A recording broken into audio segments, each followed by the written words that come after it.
Ano pa, pati yung laging pag ganito ni Tapales kasi nanggigigil, minamak mo. Anong gusto mo? Magbudots lang kagaya ng ginagawa mo tapos hingal after round 1? Ha?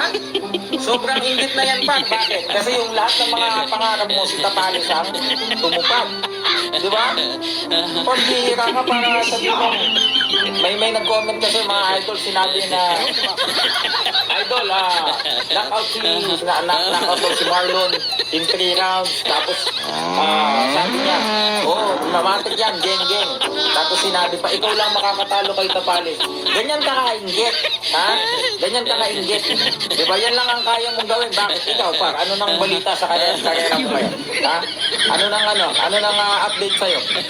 Balita namin, wala nang balita sa'yo, ah. Yan na lang, nagsasalita ka na lang online, nag-live ka pa, inggit lang. Diba?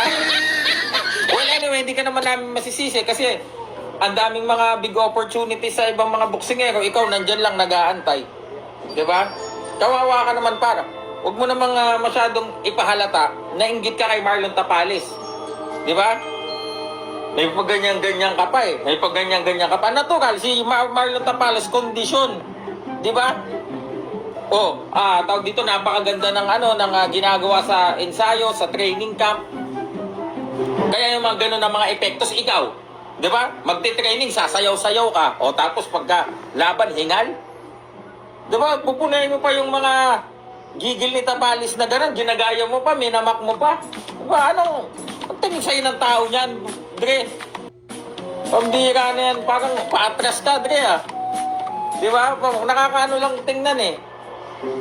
Di ba nakakaanong makita na ganyan ka ganyan ka nakainggit ngayon, ganyan ka nakababaw, walang-wala na ba talaga? Bakit? Kasi yung trainer mo, ang gusto na si Martin. Yung WBO mo, strip na, global. Siguro, kung iba nga naman nagkanda leche-leche, nagkanda malas-malas na siguro gagawin din yung ginagawa mo, no? Ang mainggit kay Marlon Tapales. Di ba? Nagka-cloud chasing na lang kayo sa hype ni Marlon Tapales at ni Naoya Inoue. Pambira tong tao na to no? Intindihin mo, Brad, yung papalubog mong karera.